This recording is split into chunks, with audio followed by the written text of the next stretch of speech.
We're here now to talk about this and the broader relations between the US and Japan and what the US is trying to do in Asia more generally is Christian Whiten, former State Department official and former senior advisor to President Trump. Christian, thanks for joining me. Great to be here, Jerry. Thanks. So President Biden's framed this as his first face-to-face meeting with a foreign leader.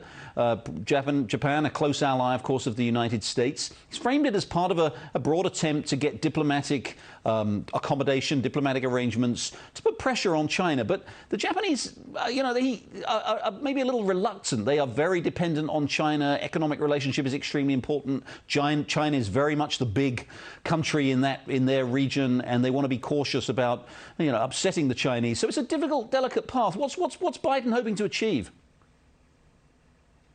Well, it's unclear, actually, what he's trying to achieve. I think you diagnosed the situation correctly, which is Japan, which is customarily concerned with China, and even more so given recent Chinese aggression in sort of military and diplomatic spheres. But they are, like all of our allies around the world, are going to be cautious, especially if they think the United States is not going to be as forceful and aggressive as it was. And so the United States reportedly is pushing, for example, for a joint statement today out of this gathering to mention Taiwan. That's something Japan hasn't done in conjunction with the United States since the late 60s. Japan broke relations with Taiwan in 1972. We did in 1979. But it's not that the Japanese are sort of poised to go soft on China. I think they don't want to stick their necks out if they think that the Biden administration will, especially if John Kerry is currently or recently over in China trying to get the deal of the century on climate change. Right, and North Korea is obviously enormously important to the Japanese too. We keep getting sort of conflicting noises coming out of North Korea and Pyongyang, and that China plays an important role there too. What do you think we might see?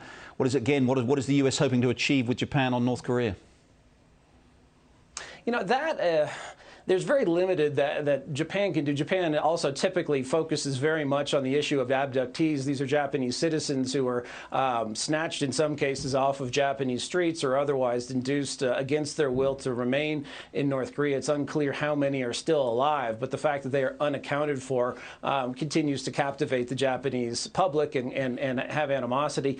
I think also, with Kim Jong-un, the leader of North Korea, he'll be looking, as will other foreign leaders, at this first summit to see, frankly, Joe Biden's state of mind.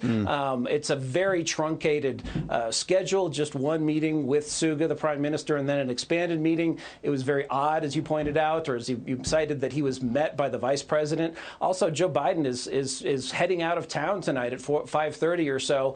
No dinner for the Japanese. That's extremely unusual for a summit like this, to sort of split town with the foreign leader still in town. So a lot of people are looking at those atmospherics.